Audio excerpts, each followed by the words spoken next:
Domingo de carnaval. Consegue imaginar? No Brasil inteiro, a noite está agitada, com trios elétricos, bailes de máscara e desfiles de escolas de samba. Através da televisão ou na telinha do celular, chegam imagens igualmente festivas. Não do Rio, de Salvador ou Recife, mas do tapete vermelho. A entrada apoteótica para a exclusivíssima cerimônia do Oscar, que acontece todos os anos em Los Angeles. It's an honor to be here to present the Oscar for Best International Feature Film. From Brazil, I'm Still Here, directed by Walter Salles. Na hora de entregar a estatueta de melhor filme internacional, a atriz Penélope Cruz faz uma pausa providencial. And the Oscar goes to... No Brasil, tamborins se calam, surdos interrompem a marcação e intérpretes prendem a respiração como se a bola estivesse na marca do pênalti. I'm still here, Brasil! O anúncio pega a gente de surpresa. Após 4 derrotas do Brasil no Oscar, Ainda Estou Aqui, filme de Walter Salles estrelado por Fernanda Torres e Selton Mello, encerra o jejum de 96 anos sem um troféu da Academia. Inédito, o prêmio é comemorado até no Sambódromo do Rio, a Marquês de Sapucaí. O Oscar é nosso! Brasil! Quis o destino que eu estivesse com meu pai nessa noite. Com meu pai e quase toda a família. Longe da folia, descansando na Serra da Mantiqueira. Apesar de todas as contradições do Oscar, os tais padrões de Hollywood, a injustiça com o Central do Brasil em 99, a gente se abraça, feito torcedor diante da vitória do time numa final de campeonato. Para nós, aquele prêmio parece ainda mais especial. O primeiro Oscar do Brasil acaba de ser entregue para um filme sobre a ditadura militar. Para mim, é um gesto de reconhecimento da importância de abordar esse período, tirar os esqueletos do armário e vasculhar as gavetas de um passado nebuloso que deixou marcas profundas na nossa sociedade. Principalmente agora, depois de quase uma década com a democracia em vertigem. O impeachment de uma presidente honesta, homenagens a torturadores, faixas pedindo intervenção militar e tentativas de golpe.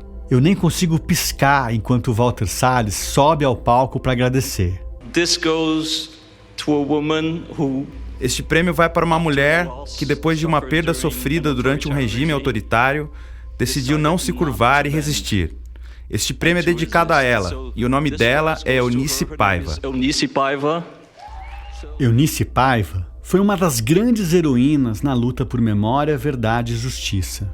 Em 1971, dona de casa e mãe de 5 filhos, Eunice tinha 41 anos quando ficou viúva de Rubens Paiva, engenheiro e ex-deputado federal que foi obrigado a prestar depoimento no DOI-CODE do Rio de Janeiro e nunca mais foi visto.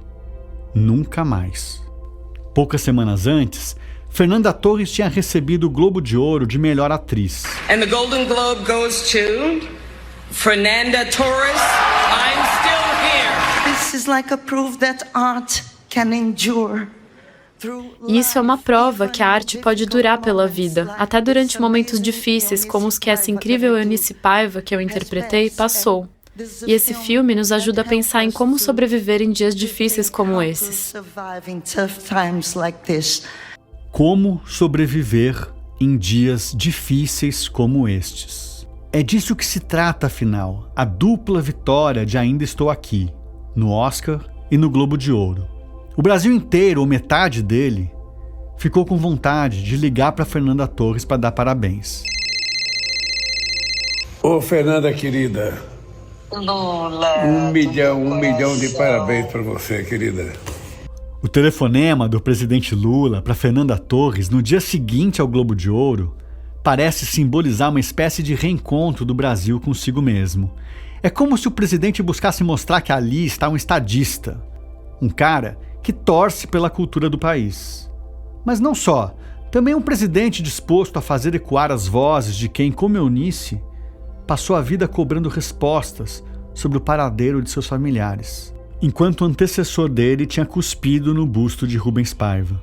É muito simbólico. E você sabe que eu quero ver se a gente consegue transformar o 2025 num ano de defesa da democracia contra a extrema-direita, contra os fascistas, para a gente fazer a nossa juventude aprender o que é democracia.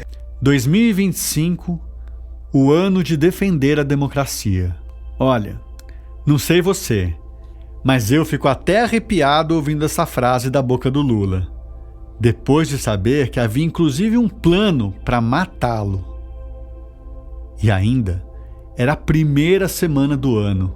De lá para cá, teve a mentira da taxação do Pix, teve o malabarismo para incriminar o governo no caso do INSS, denunciado pela própria CGU. Teve deputada fugindo para a Itália para não ser presa. Teve deputado refugiado nos Estados Unidos conspirando contra o Brasil. Teve tarifaço do Trump para chantagear a justiça e ameaçar a soberania nacional. Mano, tá puxado. Ao mesmo tempo, o Brasil voltou a criar empregos e aparecer entre as 10 maiores economias do mundo. E saiu outra vez do mapa da fome. Defender a democracia é tudo isso e mais um monte de coisas. Proteger as minorias, repudiar as truculências das polícias, combater a discriminação sexual e o racismo, defender a identidade de gênero, o direito ao próprio corpo, as liberdades de manifestação, de imprensa e de expressão, inclusive, respeitar quem fala mal de Ainda Estou Aqui. E por quê? Porque nós somos uma democracia, isso aqui não é Coreia do Norte. Ninguém é obrigado a pensar igual, graças a Deus, né? Este que você ouviu aí é o escritor Marcelo Rubens Paiva, autor do livro que deu origem ao filme. No centro do Roda Viva, em dezembro de 24, Marcelo avalia que as coisas parecem voltar aos eixos depois de uma temporada marcada pela escalada do extremismo de direita e por uma tentativa real de golpe. Como é que o Brasil deixou isso acontecer? Porque a gente sabia, né? A gente estava lendo, a gente conhecia quem estava por trás. É muito interessante porque esse golpe que está sendo investigado estava na cara, né? A gente estava acompanhando. A luta pelo direito à verdade, no entanto, permanece inconclusa.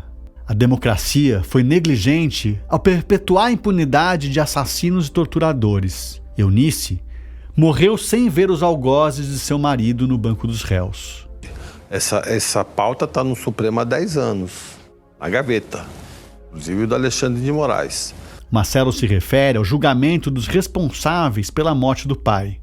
O que aconteceu? Em 2014, um grupo de promotores que foi atrás dos torturadores, dos mandantes, mostrando que o crime de tortura ele é imprescritível, porque o Brasil assinou acordos internacionais, e o de ocultação de cadáver. O juiz acatou, aceitou e mandou prender e condenou os generais. Se eu não me engano, os militares eram 5 ou 6. Inclusive o comandante do DOI-CODE, que era o general Belham. O general José Antônio Nogueira Belham chefiou o DOI-CODE do Rio de Janeiro entre 70 e 71. Segundo testemunhas, foi ele quem mandou prender Eunice e a filha do casal, Eliana, que tinha apenas 15 anos, um dia depois da prisão de Rubens Paiva. Na ação de 2014, citada pelo Marcelo, o Ministério Público Federal denunciou 5 pelo desaparecimento. Outros 3 já tinham morrido. A maioria foi agraciada logo depois da morte de Rubens Paiva com a Medalha do Pacificador. O advogado de defesa alegou que eles estão encobertos pela lei da anistia e ficou parado. Agora o ministro Dino resolveu resgatar essa história e viu que, pera lá, ocultação de cadáver não é imprescritível. O crime de ocultação de cadáver não é apenas imprescritível, como diz Marcelo, mas também o que o direito chama de crime continuado. Enquanto a tortura de Rubens Paiva aconteceu apenas entre 20 e 22 de janeiro de 71, um período específico, a ocultação de cadáver continua acontecendo até hoje. Os responsáveis por ocultá-lo em 71 ainda o ocultam em 2025. O crime só vai terminar quando revelarem o paradeiro. Então agora ele está querendo julgar. Só que desses 6 ou 7, Só tem 2 vivos, inclusive o general Belham, que mora em Botafogo. Em 2025, o STF decidiu por unanimidade reabrir o caso para apurar as circunstâncias das mortes de Rubens Paiva. Se ele vai ser preso ou não, talvez já vai ter morrido. O que nos move é a militância, o ativismo pelos direitos humanos. Pois é, Marcelo. E o que nos move é contar essas histórias para que a impunidade da ditadura não seja tratada como inspiração ou salvo-conduto para as diversas formas de violência de Estado que continuam acontecendo hoje, na democracia. E para que esses crimes nunca mais aconteçam. Mas o que tudo isso tem a ver com o Brasil Nunca Mais? Talvez você não saiba, mas um dos 707 processos retirados do STM pelo Sigmaringa Seixas, xerocados pelo Avel de Alencar, microfilmados pelo Zé do Egito e levados para Genebra na cueca do Jaime Wright, é justamente o habeas corpus 30.389, impetrado em 71 pelo advogado Lino Machado Filho em favor de Rubens Paiva. Na petição, o advogado solicita a libertação imediata do preso e desmonta a versão oficial. Segundo divulgado pelos militares, o carro de Paiva teria sido interceptado por terroristas da Vanguarda Popular Revolucionária, a VPR do Lamarca, a caminho do doicode. O que eles tentam vender aqui é a ideia de que Rubens Paiva teria desaparecido antes de dar entrada no centro de tortura, no Centro de Operações de Defesa Interna. O advogado tem uma prova: o recibo dado pelos militares à irmã de Paiva, Renê Paiva Guimarães, no dia em que ela esteve no doicode para retirar o automóvel do engenheiro, que estava estacionado no local desde o momento da prisão. É o início de uma longa troca de ofícios que termina de forma previsível com a confirmação das mentiras pelo STM. Aquela mentira que foi o começo do luto dela. Ela começou a enterrar o marido ali. É o próprio Marcelo quem conta a reação de Eunice à versão oficial, agora numa entrevista feita pela jornalista Juliana Dalpiva para o ICL em fevereiro de 25. Absurdo aquela mentira de que ele teria sido resgatado pelos seus companheiros da VPR. O ex-presidente da República chegou a dizer que ele foi assassinado por elementos da VPR porque ele tinha dito demais da tortura. Quer dizer, mais uma humilhação de que o Bolsonaro é capaz de fazer a história brasileira, né? Mais um tiro no nosso coração. Eu sou Camilo Vanucchi e este é o podcast Nunca Mais, uma série original do Grupo Prerrogativas, o Prerro, produzida pela Nave Reportagens. Episódio 5. Sem anistia.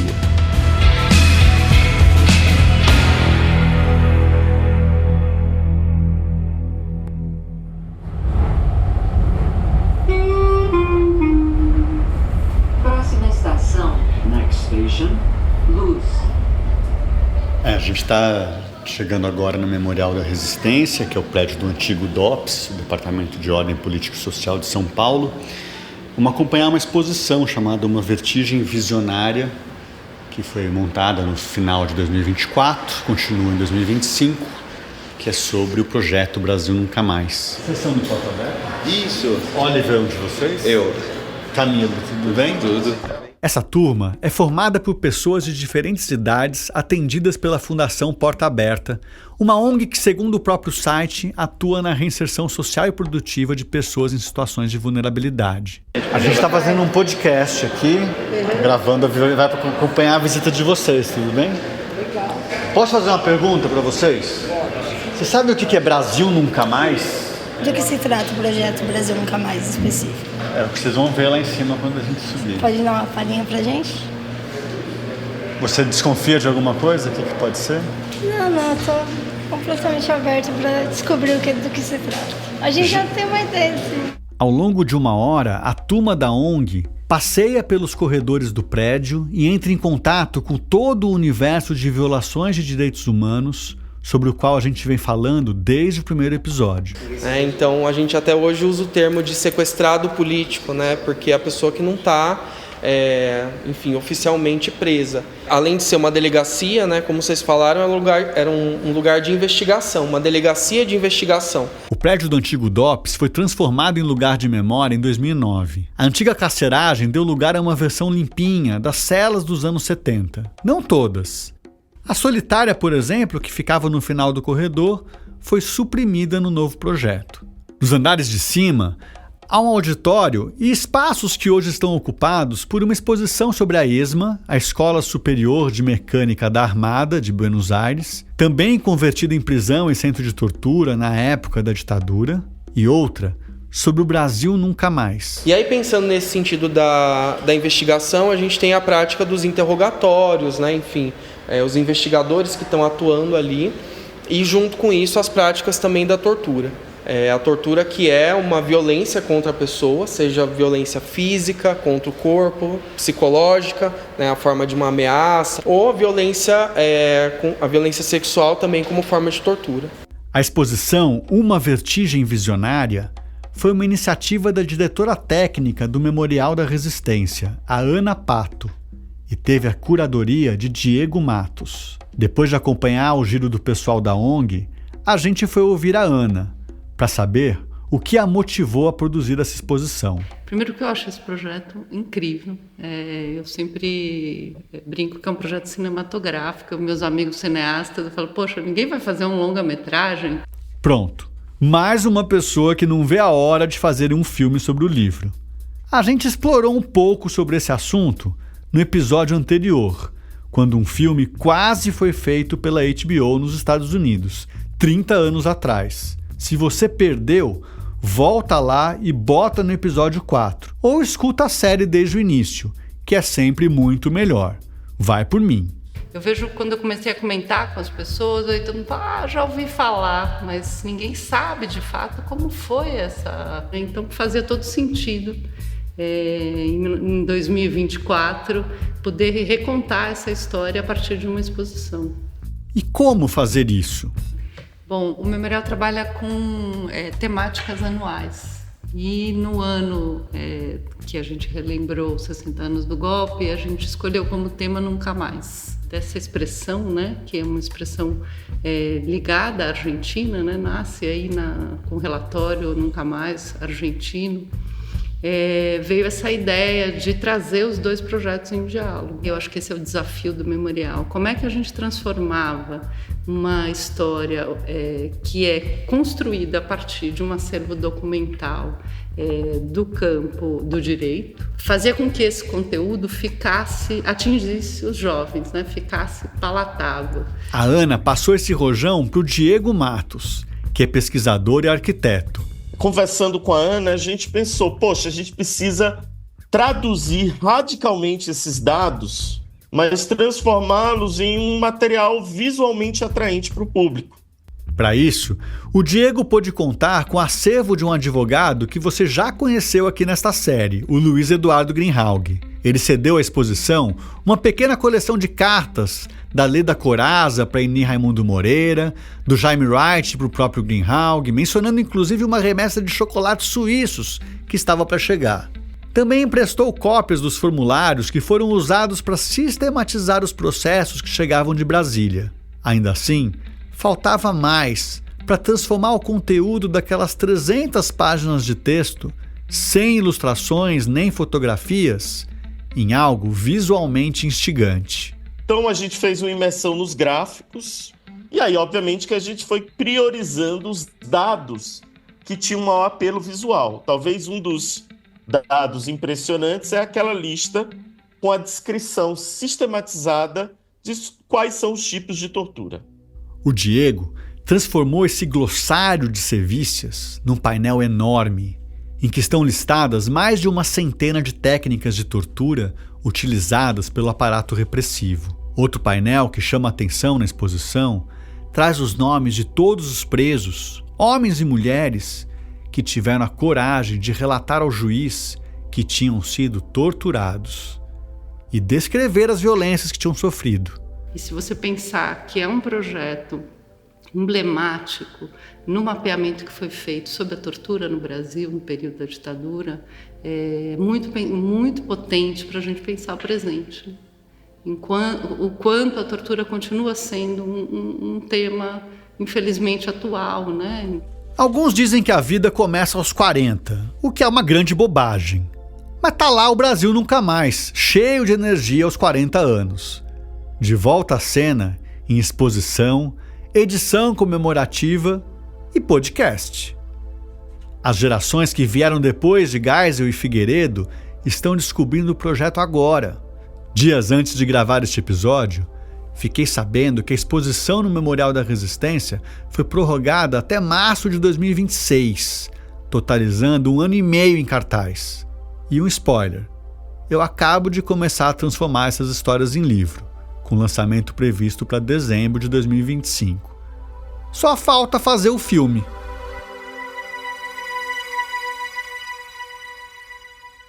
Desde que o livro foi lançado em meados de 85, alguns esforços importantes foram feitos para que os processos do STM fossem ainda mais acessados. O primeiro, que a gente já comentou no episódio 2, foi incorporar o material ao acervo do Arquivo Edgar Lönnrot, o AEL, na Unicamp, e abrir tudo para consulta, o que aconteceu por iniciativa do Marco Aurélio Garcia, o MAG, então diretor do arquivo e professor de História naquela universidade.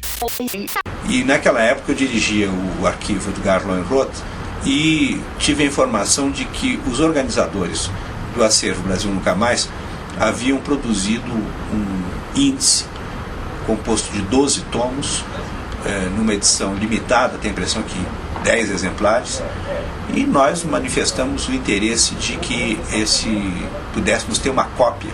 Me aconselharam a procurar o reverendo Wright, e o reverendo me surpreendeu dizendo: mas por que você não leva todo o acervo? Eu fiquei absolutamente perplexo com esse oferecimento.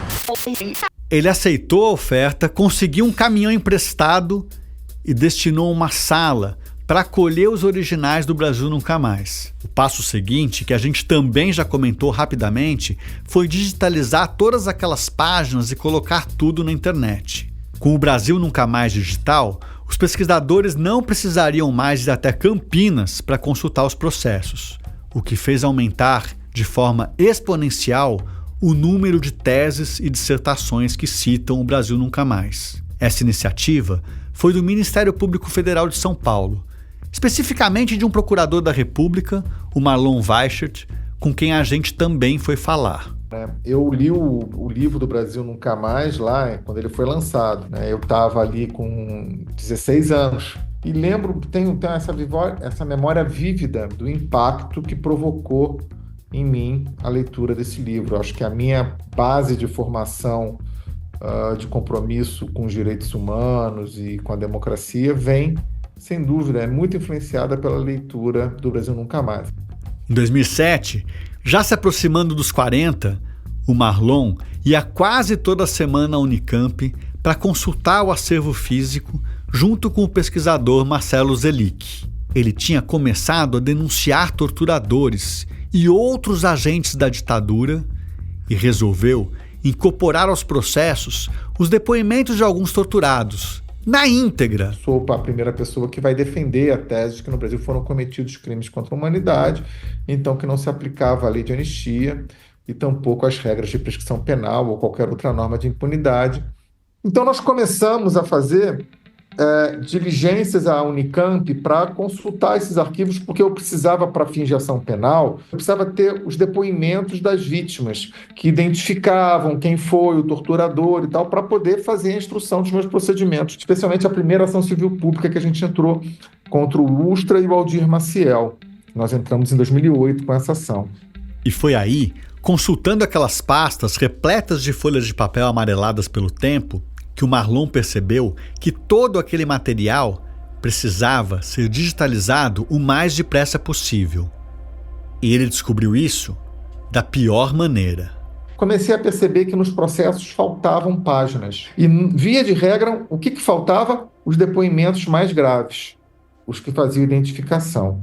Como é que funcionava? Eu chegava lá com a minha carteira de identidade, tirava para fazer cópia fora. eles emprestavam os acervos. Aí eu falei, isso aqui foi sendo destruído aos poucos. Porque era muita coincidência. As partes que faltavam daqueles processos copiados no Edgar eram exatamente aqueles que traziam os depoimentos identificando os autores de graves violações. Pois é, uma merda, eu sei. Ficou todo mundo puto. Foi o maior constrangimento pro pessoal do AEL. E foi aí que o Marcelo Zelic lembrou que ainda restavam os microfilmes que tinham sido levados pelo reverendo Jaime Wright para Genebra. O Marcelo foi atrás e ficou sabendo que esses microfilmes já não estavam na Suíça. O Conselho Mundial de Igrejas tinha feito uma parceria com o Centro de Bibliotecas de Pesquisa, um consórcio de bibliotecas universitárias com sede em Chicago, nos Estados Unidos, e despachou para lá o acervo. Resumo da ópera: o Ministério Público fez um acordo com essa instituição que duplicou todos os microfilmes e mandou para o Brasil. Então veio a ideia de fazer o site. Por que não tornar isso público? Quem também utilizou muitas vezes o Brasil Nunca Mais foi a Procuradora da República Eugênia Gonzaga, que assina com Marlon as primeiras ações do Ministério Público na virada do século contra os responsáveis pela ocultação de mais de 1.000 ossadas encontrada em 1990 numa vala clandestina no cemitério de Perus, em São Paulo. Desde então, Eugênia moveu outras ações com teor parecido. Agora, em 2025, ela ocupa pela segunda vez a presidência da Comissão Especial sobre Mortos Desaparecidos Políticos do Governo Federal. Foi de extrema utilidade esse material. Ele está citado em quase todas as nossas ações como mais um meio de prova para buscar essas responsabilizações que, infelizmente, ainda não chegaram no Brasil por conta de um poder judiciário que ainda aplica a famigerada lei de anistia. Por fim, uma novidade ainda mais surpreendente que tornou ainda mais robusta a coleção de processos reunidos pela equipe do Projeto Brasil Nunca Mais foi a descoberta de que as sessões no STM eram gravadas em áudio. A história por trás da descoberta desses áudios é tão mirabolante que a gente preferiu trazer o advogado Fernando Fernandes para contar como foi.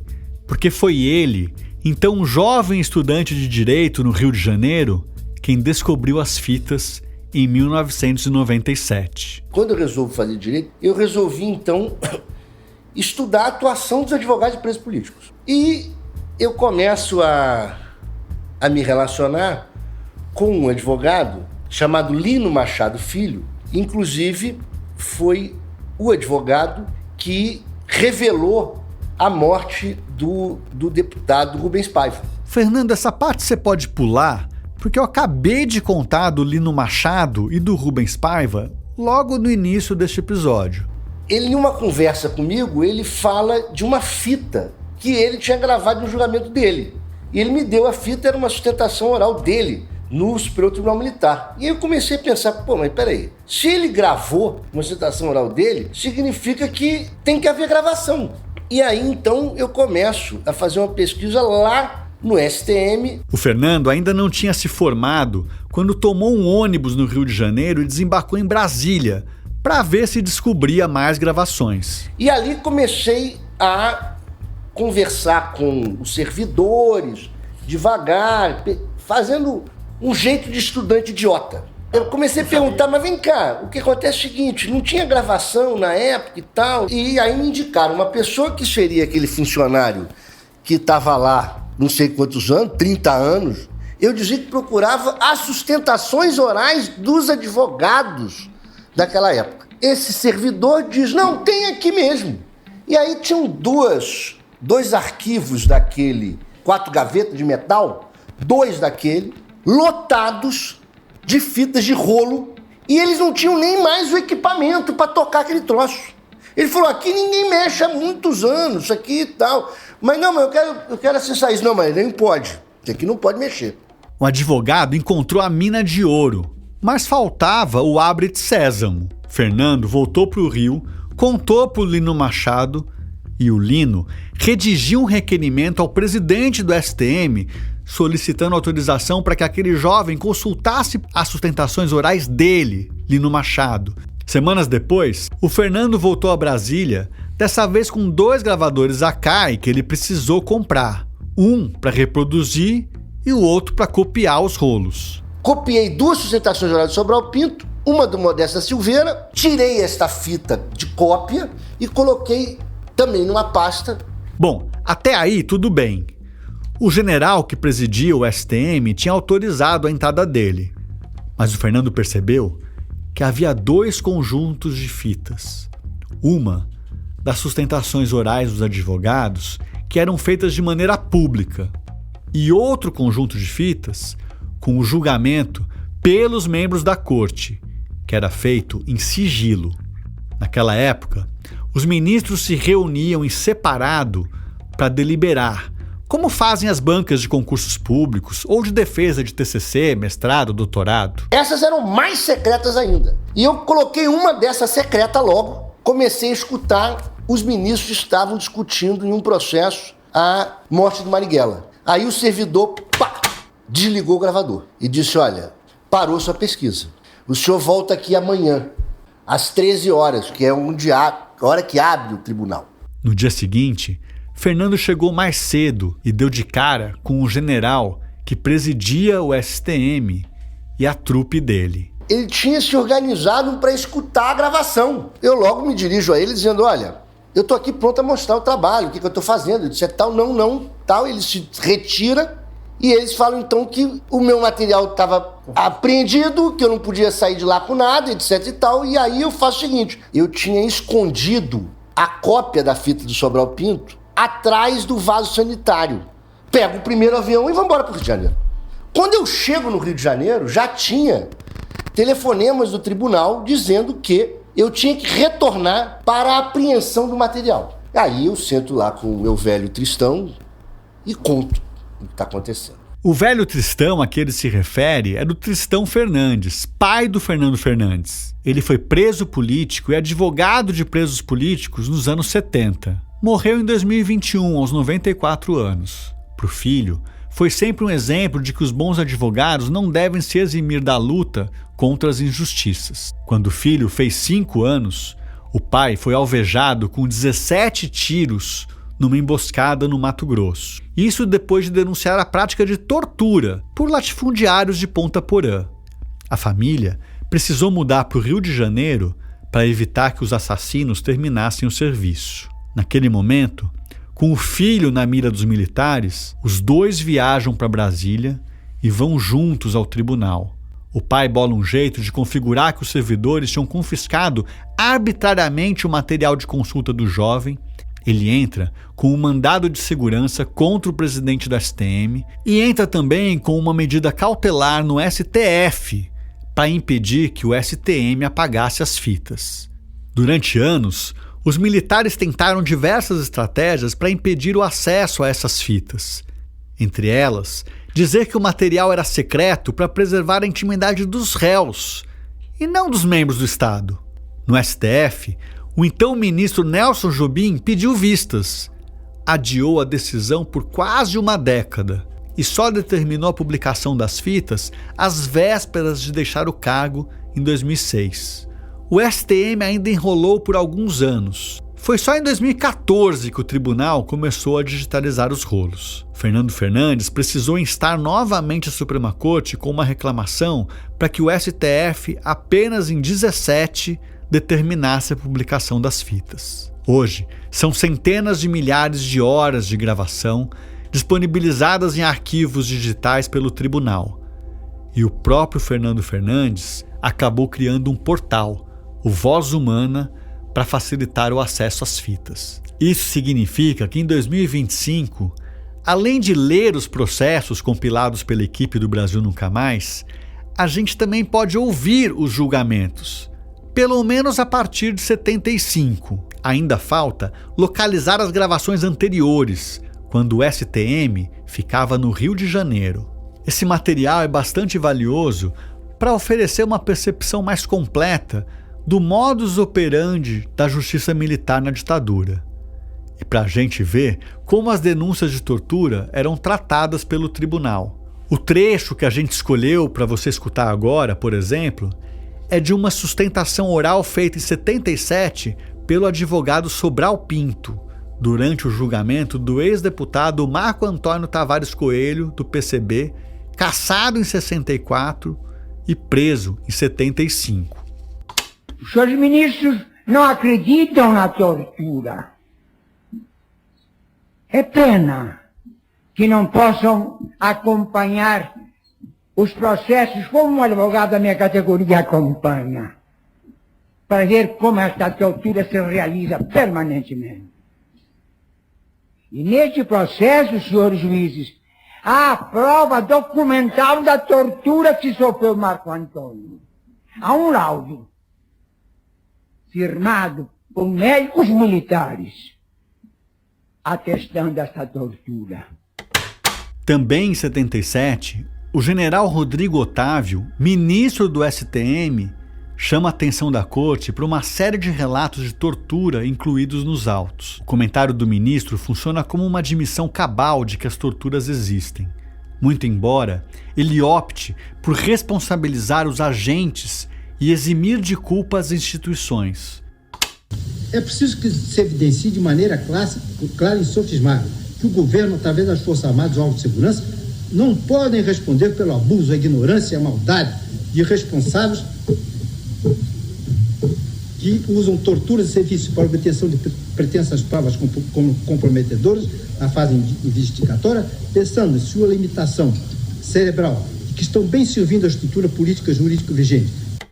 Finalmente, nesta outra gravação, de 78, ouvimos o Procurador-Geral da Justiça Militar, Benedito Felipe Hauen, rechaçar terminantemente a acusação de que existe tortura no Brasil.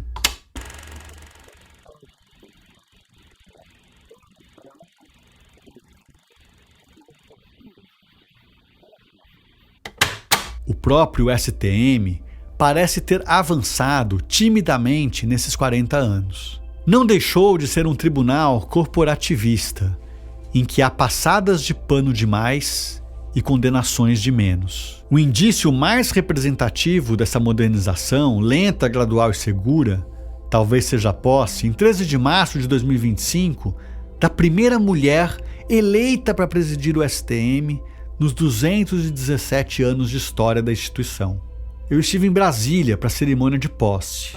Dentro de instantes, daremos início à sessão solene de posse da ministra Maria Elizabeth Guimarães Teixeira Rocha, no cargo de presidente do Superior Tribunal Militar. Indicada para o STM em 2007, no segundo governo Lula, a ministra Elizabeth Rocha continuava sendo, em março de 2025, a única mulher entre os 15 ministros da corte. É verdade também que a última eleição terminou com 7 votos a favor dela e 7 votos contrários, de modo que coube a ela mesma desempatar.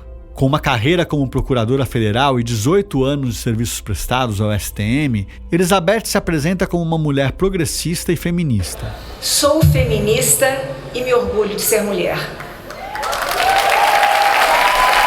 Os segmentos minoritários esbatem-se desde sempre em um ambiente permeado por hostilidades e intolerâncias a impor o rompimento das travas opostas à igualação.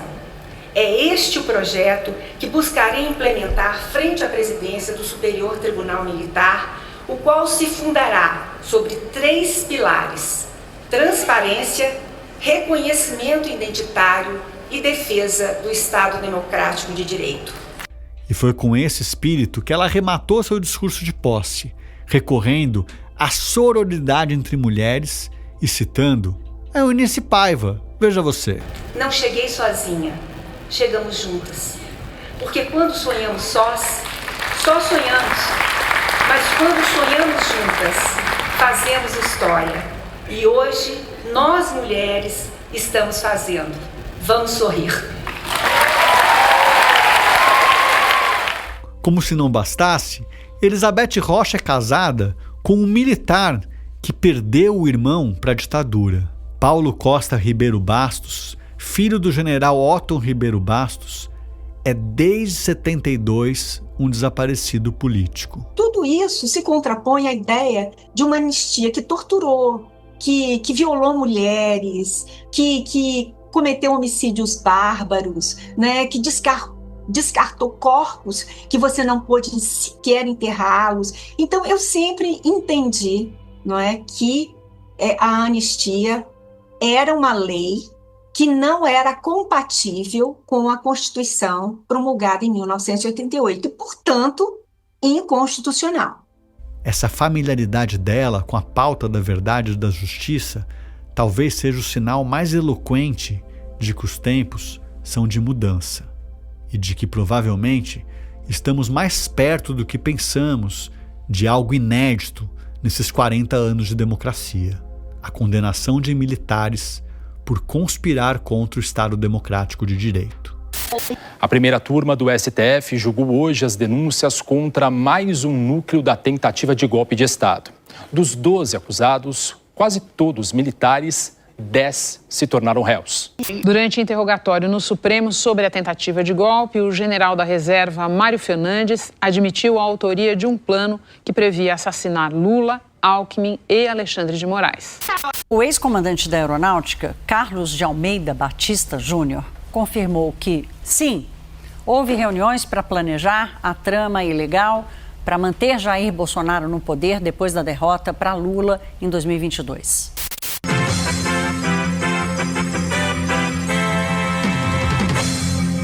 O ministro do STF, Alexandre de Moraes, acaba de decretar prisão domiciliar do ex-presidente Jair Bolsonaro. Moraes considerou que as condutas de Bolsonaro desrespeitaram deliberadamente as decisões proferidas pela Corte. Sem anistia! Sem anistia! Sem anistia! Sem anistia! Sem anistia! É curioso ver como o mundo dá voltas. Eu nasci em 79, 3 semanas depois da lei da anistia ser publicada. Naquela época, a minha família, os amigos e rigorosamente todos que participaram do Brasil Nunca Mais estavam na linha de frente das manifestações a favor da anistia. Em 2025, são os golpistas que pedem anistia. Eles não pedem justiça, não gastam energia ou saliva tentando provar sua inocência. Antes mesmo de serem julgados e condenados, buscam garantir anistia no tapetão, uma estratégia para perpetuar mais uma vez a impunidade dos que atentaram e dos que ainda atentam contra a democracia. Sem anistia para golpista é o que pedem os que sobreviveram à tortura. Sem anistia é o que cantam nos blocos de carnaval, nos shows do Gil, nas estações de metrô rumo à apresentação de Lady Gaga em Copacabana. Sem anistia é o que desejam o Marcelo, a Veroca e a Eliana, a Clarice, o Ivo e o André, a Hilde e a Ana Cristina, familiares de tantos mortos e desaparecidos. Até na Caminhada do Silêncio, que é tradicionalmente uma passeata silenciosa, organizada anualmente na semana de aniversário do golpe de 64, a galera quebrou o protocolo esse ano e passou a entoar o Sem Anistia quando já se aproximava do Ibirapuera. Eu tive lá e não deu para não pensar no Brasil Nunca Mais. Depois de tudo aquilo, nossa democracia continua vulnerável, frágil, suscetível a golpes e bordoadas. Que advogados repetiriam hoje a ousadia de enfrentar a ditadura como Enigre, Haug e Sigmaringa enfrentaram? Quais jornalistas topariam arregaçar as mangas e arriscar o pescoço para registrar o ilícito, o terrorismo de Estado, como fizeram Vanucci, Couto e Frei Beto? Onde estão os religiosos combativos como Jaime Wright e Dom Paulo Evaristo Arnes? Não são perguntas retóricas. Essas pessoas estão aí, elas existem. E certamente em 2025 entoam com a gente o Sem Anistia. As ameaças recorrentes ao Estado Democrático de Direito motivaram a formação do Grupo Prerrogativas, por exemplo, que viabilizou esta série. No site oficial do Prerro, o grupo é descrito como um coletivo de advogados, juristas, acadêmicos e ativistas na luta por uma sociedade mais justa, fraterna, solidária, antirracista e verdadeiramente inclusiva. Também se lê no site que o grupo nunca se escondeu na conveniência do silêncio e que teve a coragem necessária para denunciar desde 2014 os efeitos nefastos do avanço do ativismo judicial e da instrumentalização política eleitoral de importantes funções públicas em nosso país. Nós sentimos que ali, enfim, estava nascendo o tal ovo da serpente. E nós criamos o Prerrogativas como uma espécie de observatório da democracia. Quem falou aí foi o advogado Marco Aurélio de Carvalho, coordenador do Prerro. E aí o grupo começou a ganhar corpo.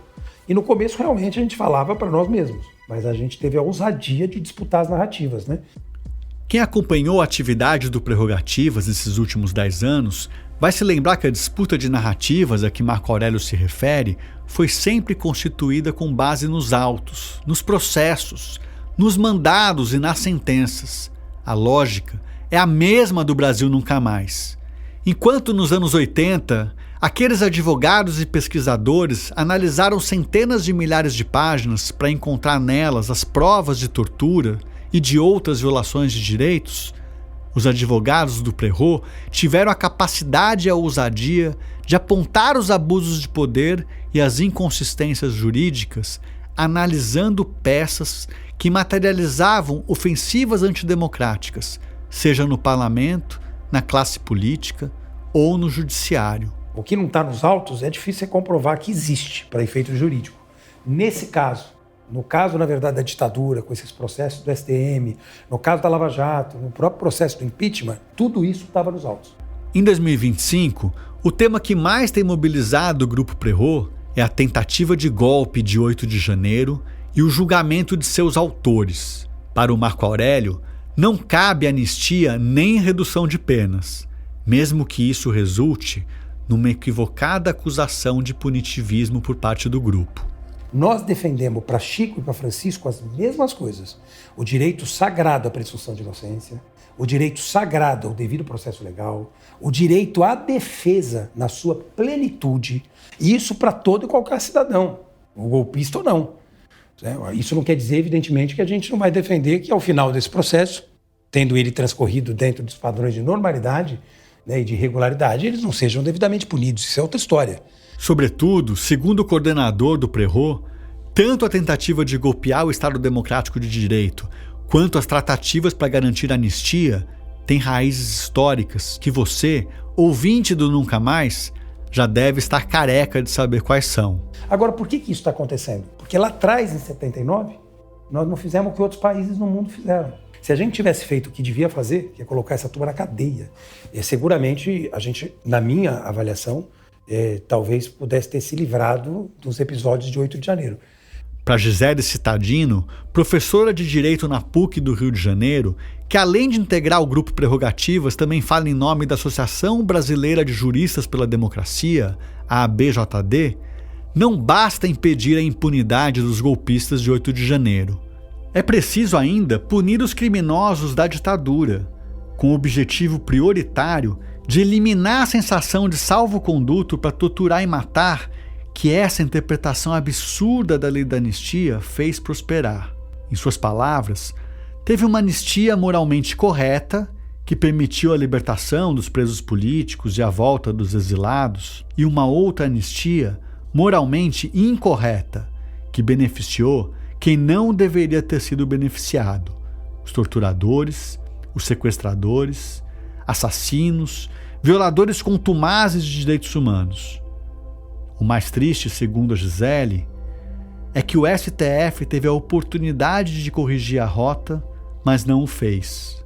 Eu acho que essa foi uma decisão terrível para a sociedade brasileira, porque seria muito bom que a gente tivesse, naquele momento lá atrás, feito uma real avaliação do que os militares fizeram no Brasil ao longo da ditadura.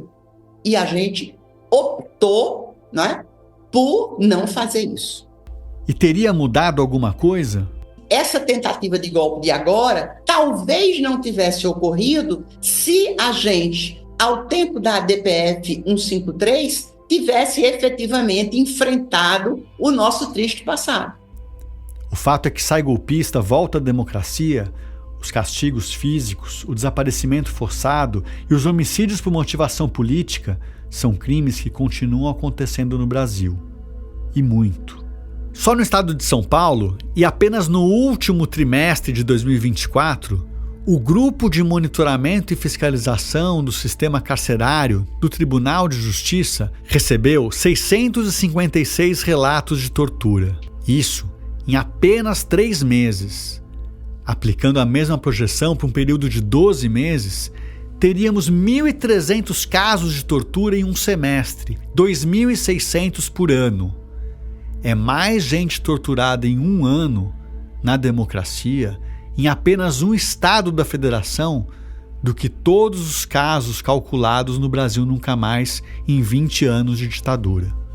Também em 2025, o número de mortes por intervenção de agentes do Estado aumentou 61% no estado de São Paulo, segundo o mapa da Segurança Pública divulgado em junho pelo Ministério da Justiça. Minas Gerais teve aumento de 43%, Espírito Santo 34%, Ceará 29% e Maranhão 23%. O campeão de casos em números absolutos foi a Bahia, com 1.557 homicídios cometidos por policiais em um ano. Todas essas estatísticas são alarmantes. Na reta final da produção deste último episódio, eu fui à Cúria Metropolitana de São Paulo para entrevistar o arcebispo Dom Odilo Scherer. Desde 2007, o cardeal Scherer habita a sala que foi de Dom Paulo. Fui encontrá-lo imbuído da mesma curiosidade que tinha em relação aos advogados. Qual o legado daquele trabalho concluído 40 anos atrás? Quais as principais bandeiras da Igreja em 2025? Ou pelo menos as principais bandeiras relacionadas à cultura de paz e à função social da Igreja? Eu me sentei diante de Dom Odilo com 2 únicas perguntas a fazer.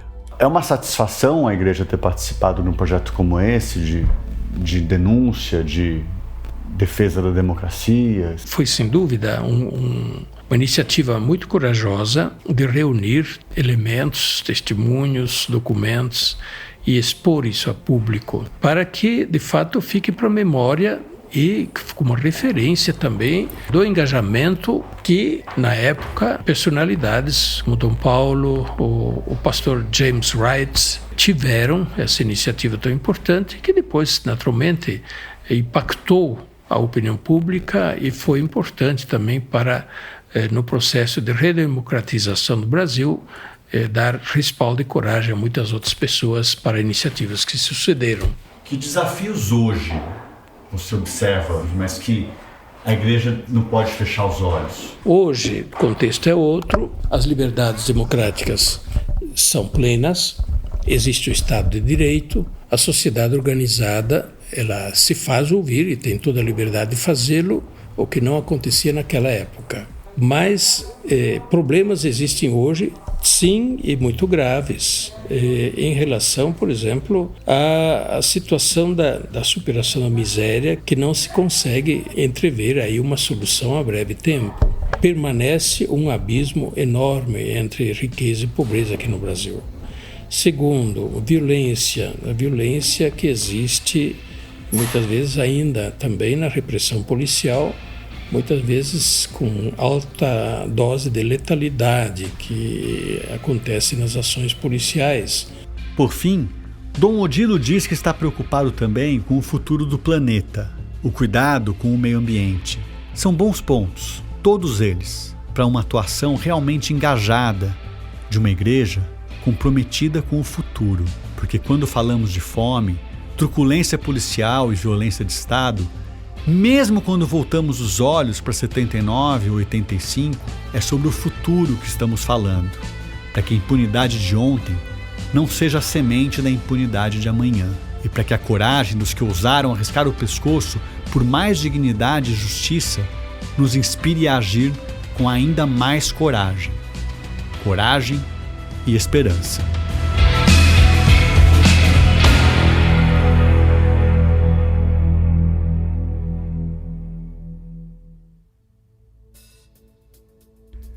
Você ouviu o podcast Nunca Mais, uma série original do Grupo Prerrogativas, o Prerro, produzida pela Nave Reportagens e narrada por mim, Camilo Vanucchi. O roteiro deste episódio eu escrevi com o Pedro Belo, que também dividiu comigo a pesquisa e a reportagem e fez a direção de locução. Ao longo desta série, tivemos também a participação nos roteiros da Chloé Pinheiro e da Luísa Cardoso.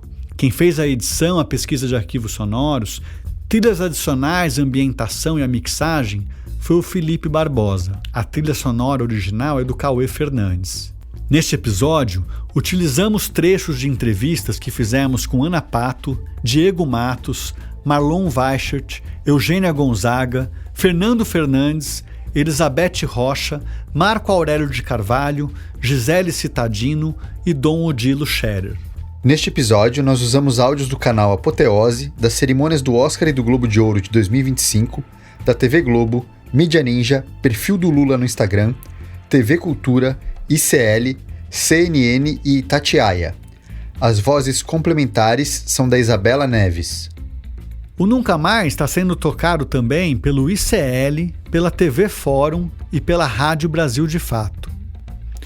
Quero fazer aqui um agradecimento especial a todos os nossos entrevistados, e olha que foram muitos, e ao grupo Prerrogativas, nas pessoas da Gabriela Araújo e do Marco Aurélio de Carvalho, que abraçaram o projeto e toparam nos apoiar desde o instante que souberam do meu plano de contar esta história.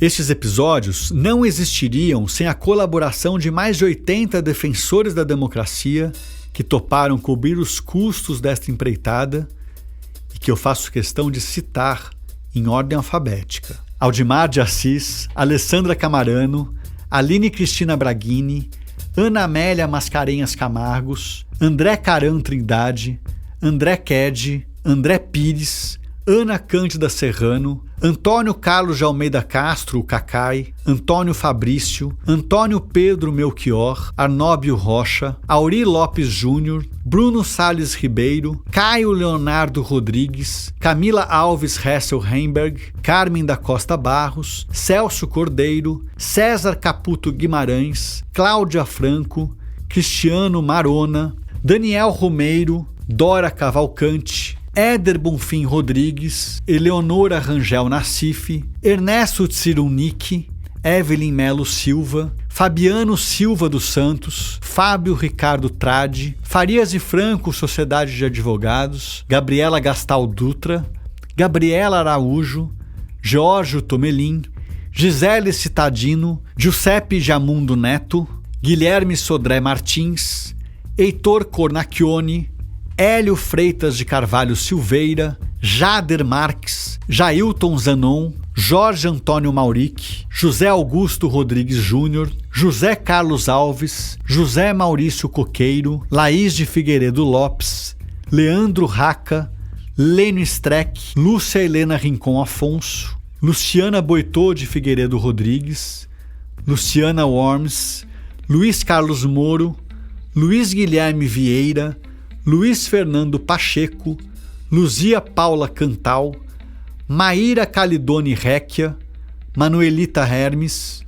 Marcelo Ribeiro Uchoa, Márcio Lopes, Márcio Tenembal, Maria Amália Neves Cândido, Maria José Cataldi, Marina Ganzaroli, Mauro Menezes, Michel Saliba, Miguel Matos, Miguel Pereira Neto, Mônica de Melo, Ney Strozak, Otávio Pinto e Silva, Pedro Estevam Serrano, Pedro Paulo Carriello, Priscila Pâmela dos Santos, Rafson Ximenes, Renato Ferreira Moura Franco, Ricardo Lodi, Ricardo Toledo, Roberto Tardelli, Sávio Martins, Sheila de Carvalho, Silvio Gabriel Serrano Nunes, Simone Aidamos, Taube Goldenberg, Vera Lúcia Santana Araújo, Vicente Cândido, Vilma Maria dos Santos Reis e Vitor Gameiro Drummond. Finalmente, nossos agradecimentos efusivos a você que nos acompanhou até aqui, ao longo de quase 5 horas de história, aventura, esperança, indignação e coragem. Se puder, indique o Nunca Mais para os amigos e para as amigas, para o mozão, para o crush, para os alunos, para os professores, para o papai e para a mamãe, para o tio do pavê e para a tia do zap, para o chefe e para o estagiário. E compartilha no grupo da família, do clube, do condomínio, da classe, da firma. Siga a Nave Reportagens do Camilo Vanucchi no Instagram e procura os nossos outros podcasts. O Eu Só Disse Meu Nome, o Vala de Perus e o Ciência Suja. A gente se vê por aí. Vamos que vamos. Ditadura nunca mais. Ah, e sem anistia para golpista.